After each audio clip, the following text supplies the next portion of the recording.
Equilibrio, con Dore Ferriz, a través de centralfmequilibrio.com. ¿Cómo están, queridos amigos? Los saludo con muchísimo gusto esta mañana. Yo soy Dore Ferriz y el día de hoy vamos a hablar con Yuri Elrich de temas muy interesantes internacionales del Pacto de Varsovia y la OTAN. Mi Yuri, te saludo con gusto esta mañana. ¿Cómo estás? Hola, mi Dore, con gran gusto de saludarte y pues revisando un tema que a lo mejor se le va un poco a las actuales generaciones, pero a cómo se están poniendo las cosas, creo que el planeta lo va a recordar otra vez y es bueno que tengamos presente cómo funcionaban ciertos mecanismos y en una de esas cómo se nos pueden volver a presentar. A ver, te escuchamos. Sí, porque la Mira, historia se repite. sí, se repite por una parte, pero por otra nos hace nuevos planteamientos. Fíjate, recordarás que hemos platicado en otras ocasiones cómo se dividía antes el planeta en una rara bipolaridad, en la que por un lado estaban los capitalistas, por otro lado los socialistas, obviamente unos encabezados por Estados Unidos, los otros por parte de la Unión Soviética. La Unión Soviética principalmente estaba al frente de un bloque que tenía que ver con su propio país, integrado, recordarás, por 15 repúblicas, pero además estaba la Europa Oriental y algunas otras naciones principalmente en el lejano oriente asiático.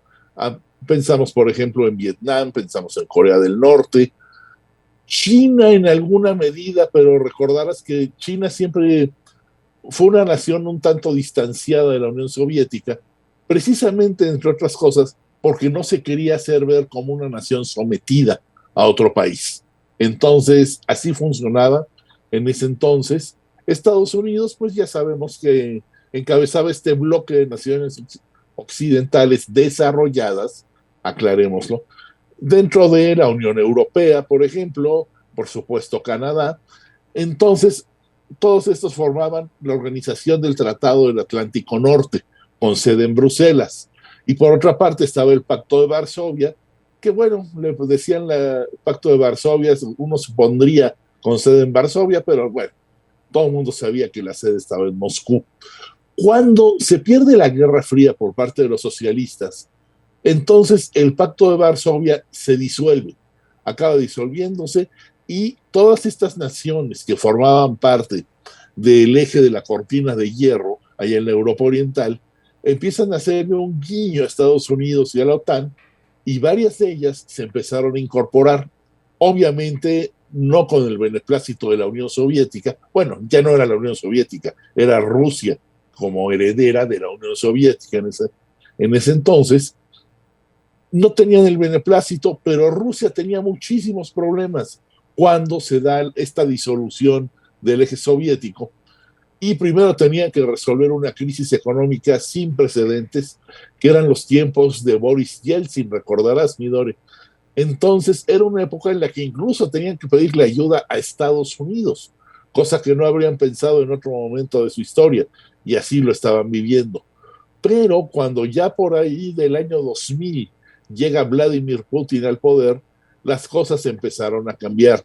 Empezó a darle un giro a todo lo que tenía que ver con su parte energética, la producción de gas, la producción de crudo, reimpulsarlo, volverse el segundo gran referente a nivel mundial junto con Arabia Saudita y por otra parte empezar a recuperar ese potencial militar que de alguna forma le dio gloria en años pasados, en décadas pasadas, diríamos más bien.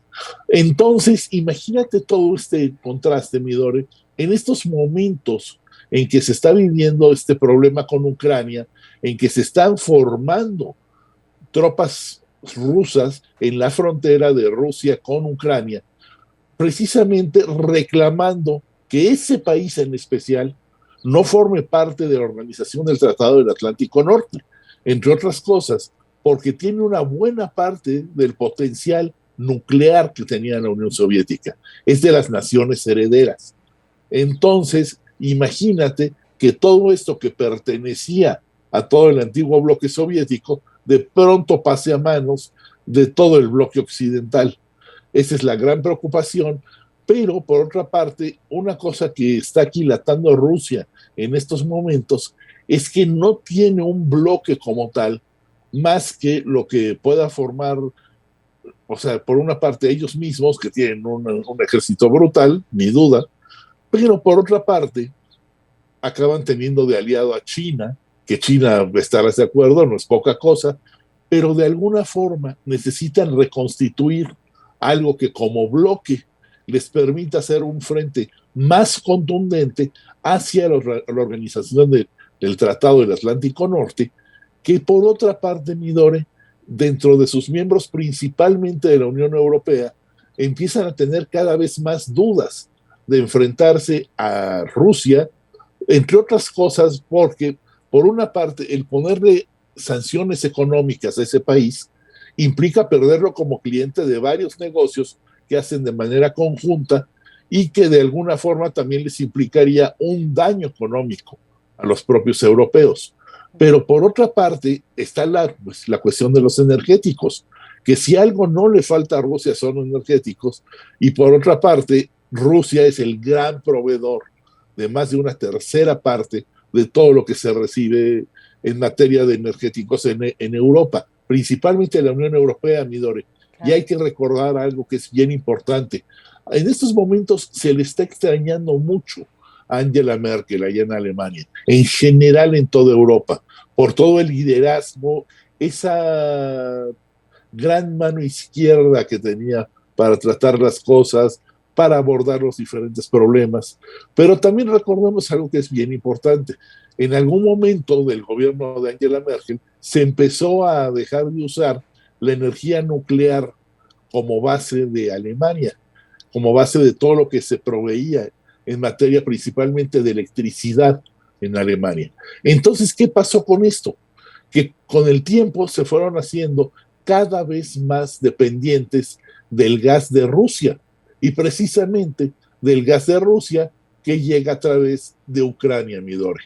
Claro. Entonces son cosas que se están replanteando ahorita, se están replanteando alianzas, conveniencias sobre todo, pero antes que otra cosa, el decir, bueno, ok, si de un lado existe la organización del Tratado del Atlántico Norte, ¿por qué no formaros una contraparte como la existió en el pasado? Y bien se podría formar. ¿Cómo la ves, Midori? Por supuesto, y aparte te queda esta duda, ¿no? De por qué cuando el mundo quiere migrar a otro tipo de energías, se siguen peleando por temas de petróleo, por temas, o sea, en teoría ya tendríamos que estar negociando sobre otras bases, ¿no? Y entonces es ahí cuando dices, bueno, hay problemas que simplemente por más guerras no se han terminado de resolver. Exactamente, y mira, se menciona mucho que ya vienen muy fuertes, por ejemplo, los vehículos eléctricos, pero correcto. Hay que recordar algo que es bien importante. Los vehículos eléctricos, sobra que lo diga, es redundante decir, funcionan con electricidad, pero el problema ahora es con qué fuente energética vas a proveer esa electricidad, porque ¿de qué te sirve hacer a los vehículos eléctricos si van a seguir funcionando con la electricidad que se produce, por ejemplo, a través del propio gas y del petróleo, por una parte? Y por otra parte, tienes el problema de, a ver, ¿qué acabas de utilizar para, por una parte, tener una cierta autosuficiencia que te permita que no con el hecho de que un país se termine bloqueando, acabes afectando a todo un bloque de naciones y más aún, todo un bloque de naciones altamente desarrolladas que tienen una alta demanda de energéticos, Midore. Sí, exacto, es correcto. Y es justo esa es la pregunta, ¿no? Esa es la pregunta y vamos a ver, y obviamente vamos a estar muy cerca de ti para tener toda la información y por lo pronto ya tenemos el background de lo que está sucediendo actualmente en el mundo. Como siempre, mi Yuri, muchísimas gracias por estar en sintonía con nosotros. Dore, querida, siempre es un placer. Te mando muchos besos, mi Yuri. Y no se lo pierdan sus aforismos nocturnos en sus redes sociales. ¿Dónde te encontramos, mi Yuri? Ahí estamos, Midore, como Yuri Erlich, en todas. Ahí me tienen en Instagram, en Facebook y en Twitter. Y estamos siempre en contacto para estar intercambiando puntos de vista. Gracias, mi Yuri. Besos para ti. Dore, querida, un gran abrazo. Igualmente, gracias. Y con esto, banda, nos despedimos. Gracias por estar en sintonía con nosotros en Central FM Equilibrio. Yo soy Dore Ferriz. Nos vemos en la próxima. En Equilibrio, con Dore Ferriz. A través de centralfmequilibrio.com.